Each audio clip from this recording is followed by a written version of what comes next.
Hi, my name's Leo and I'm a boat builder and a sailor, and I'm on a mission to sail this boat, Tally-Ho, back from the Pacific Ocean to the UK to sail once again in the Fastnet race 100 years after she won it in 1927. This video is part 2 of our transit through the Panama Canal, so if you haven't watched part 1 already, do that. And to recap very briefly, we had a very early morning start. We got our canal advisor on board, we headed underneath the Bridge of the Americas and towards the first locks of the canal. However, we had to wait because the vessel we were supposed to be going through the locks with was having engine issues. Finally, we made it into the first lock, and despite a little bit of difficulty keeping the boat steady because of the current in the basin, we began our ascent up towards Gatun Lake. After the difficulties in the first lock, the next one went much more smoothly as we all understood the process a lot better.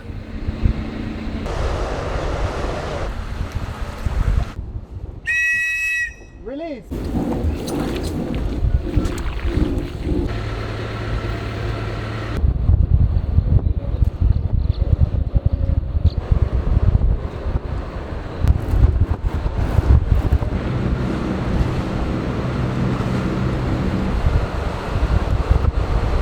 These small locomotives that run on rails either side of the lock basins are called mules, named after an early idea to use donkeys in the canal that never actually happened. Locomotives were used from the very beginning, and the modern ones are actually remarkably similar to the originals. They are electrically powered through a third rail in the tracks, and they keep the ships in the centre of the canal while the ships use their own engines to move forward. Smaller boats like Tally-Ho don't require the mules. Between the locks, the heaving lines are just passed back to the boat, which then makes its way to the next basin with the lock workers walking alongside and then pulling the mooring lines back out to the lock walls when the boat is in position. There doesn't seem to be a clear benchmark for a size of boat that requires locomotives rather than human line handlers, but I do know that the fee structure for boats changes at 65 feet. Luckily for us, Tally-Ho with all her spars out is just a hair under 65 feet, but of course if we had been over, we probably would have just brought the bowsprit in or the boom up to reduce our length a little bit. Even so, it still cost us almost $4,000 for all our canal fees and agents fees, so I dread to think what it would have been if the boat had been a few feet longer.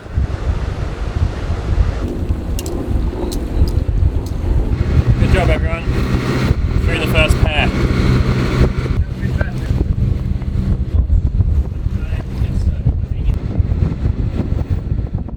After we transited through the first 2 locks, then we had to go through a very small lake where we passed the car carrier that had engine troubles earlier in the day, and then through the third lock, which would take us up to the level of Gatun Lake. The third lock was pretty smooth, although we were moored alongside a big tourist boat, so we had to answer lots of questions about who we were and what we were doing while we were trying to secure our lines. But it all went well, and we exited that third lock into a long, narrow channel called Culebra Cut. By this point the wind had picked up to about 20 knots on the bow against us, but we knew if we wanted to have any chance of making it out of the canal the same day, we'd have to keep up with that same vessel that we'd gone through those locks with. Because after that vessel had exited the locks on the Atlantic side, there weren't going to be any more vessels that same day which would be small enough for us to fit inside the locks with them. Knowing we needed to make at least 7 knots the whole day, I did end up giving the engine quite a workout, but it was probably actually good for it. Diesels like to be run pretty hard every now and then.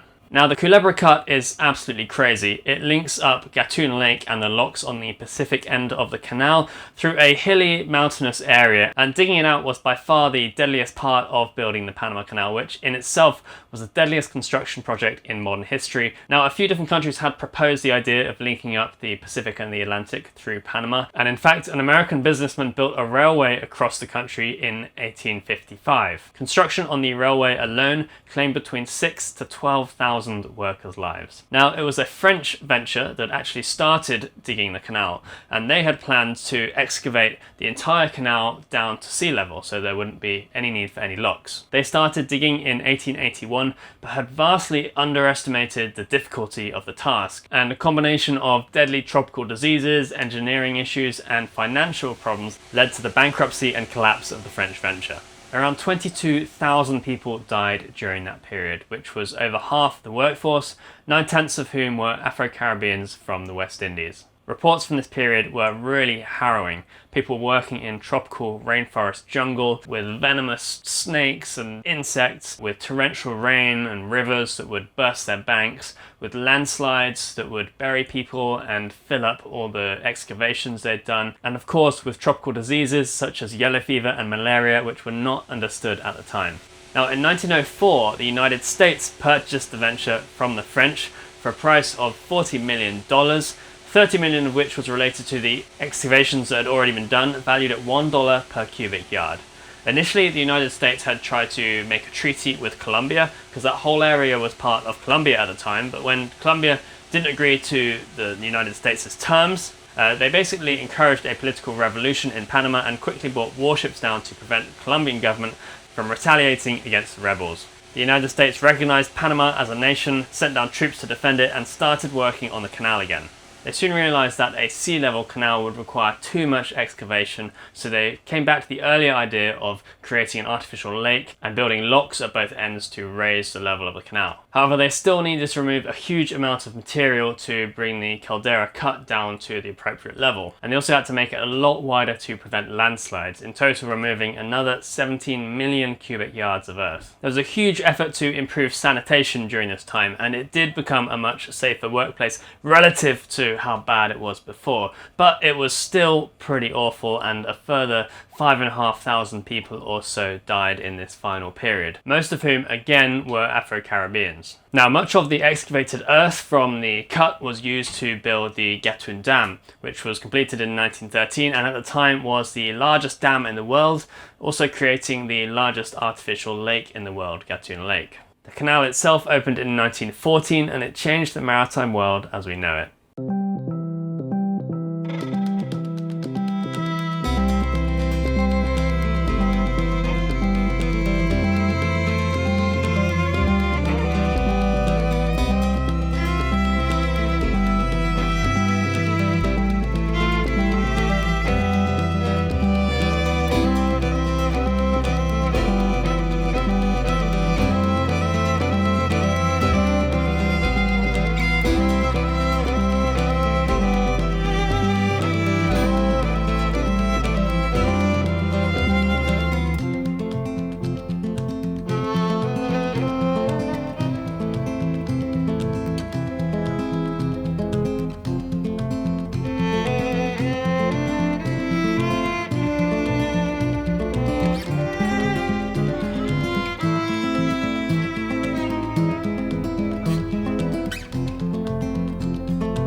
Okay, so we're through the first 3 locks and into Gatun Lake, which is of course the lake that makes up the majority of the Panama Canal.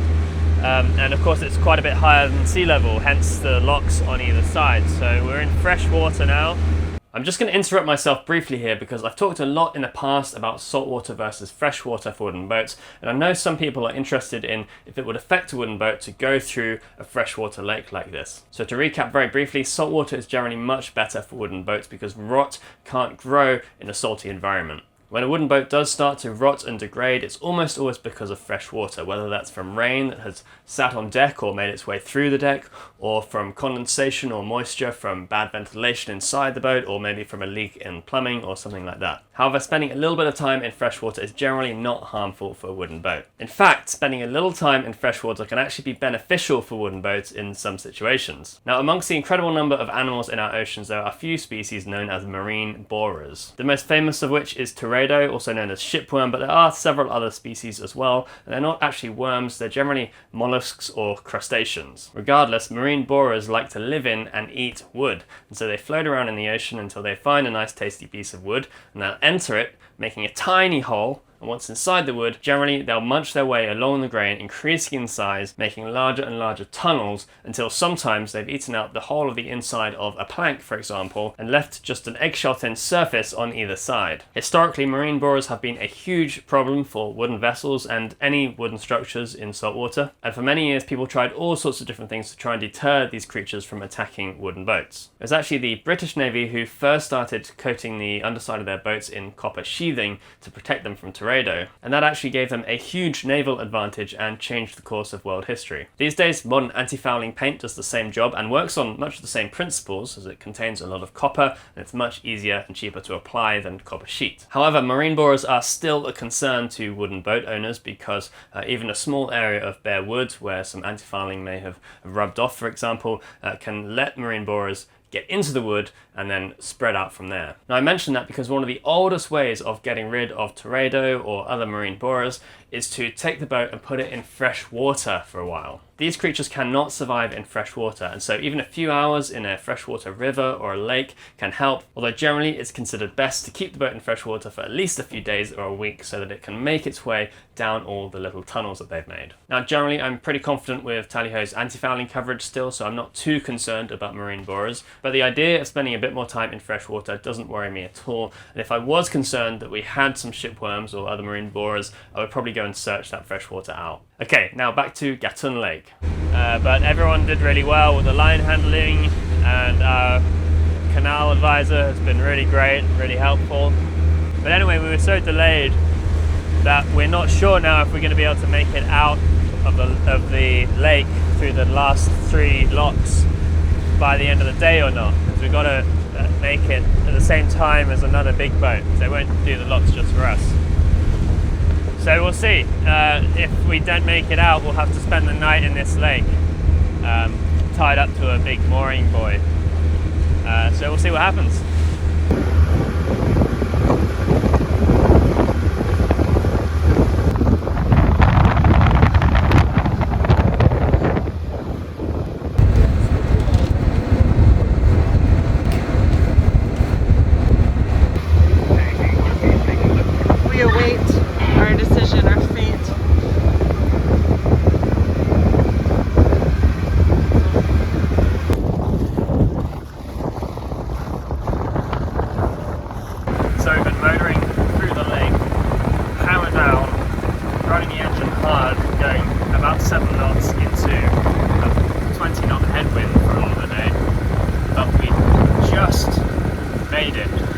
In fact, they told us first of all that we didn't make it, but then they changed their mind, I guess, because we were so close. And so we're now approaching the final set of 3 locks. This time we're going to be against the side wall, which is a little different. Of course, we're going down, but hopefully, if all goes well, we'll be out into Atlantic waters in the next hour or 2.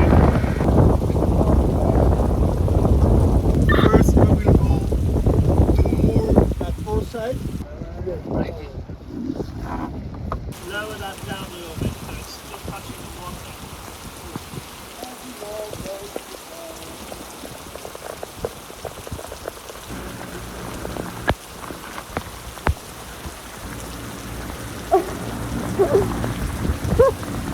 This is crazy!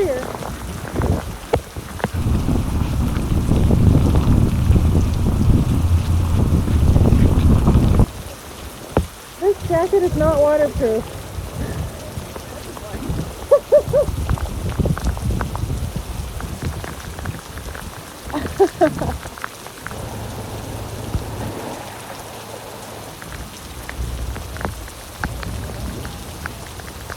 Good. Good. La que nos frena. En la 4, ¿cuál es el volardo 4?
2 more to go.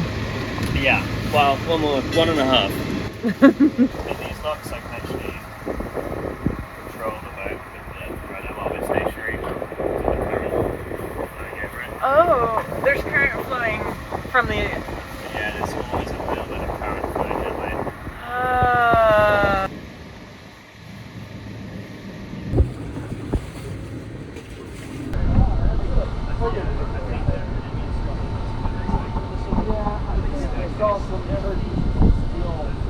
No, but the bigger birds do, but I think... Last lock. It can still go wrong. Yeah. Constant attention.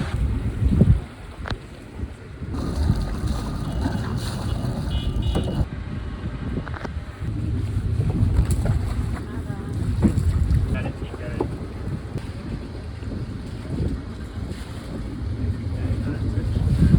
This shot is awesome. I have everybody in it. It's like a medieval painting.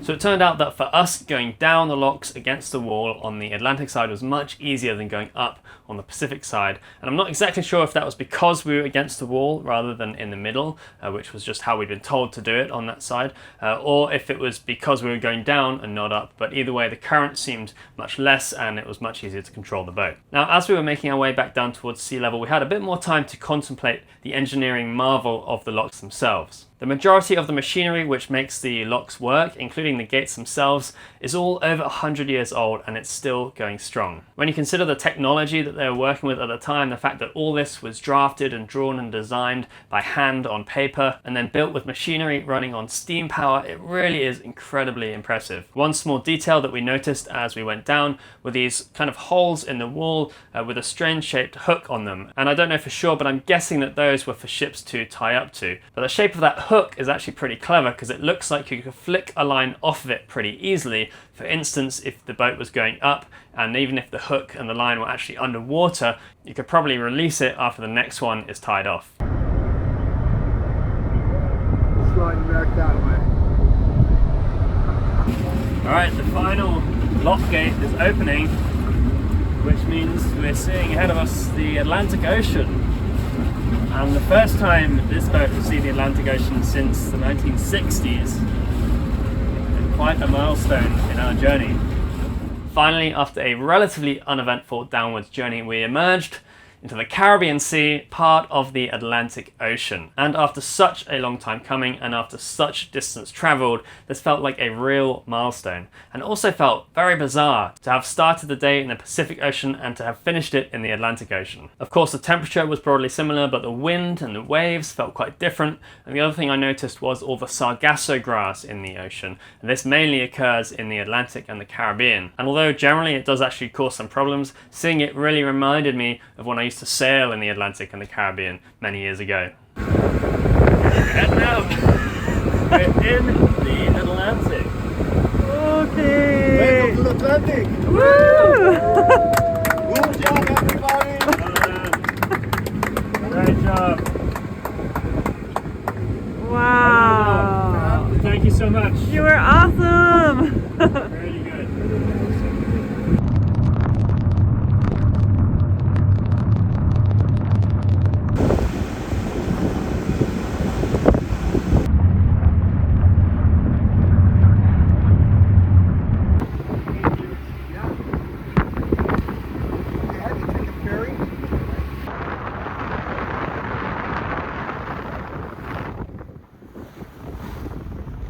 We emerged from the locks and passed under the bridge into Limon Bay, next to the city of Colon, which is somewhat protected from the Caribbean trade winds by big breakwaters, but beyond them, the winds and the waves at this time of year can be quite rough. Heading out into that challenging open water will be our next adventure, but for now, thanks a lot for watching, and a massive, massive thank you to everyone who has donated or otherwise supported this project. It does make a huge difference, and it means we're able to keep on sailing this boat and keep on making these videos, so I really, really appreciate it. I'll see you next time. Cheers.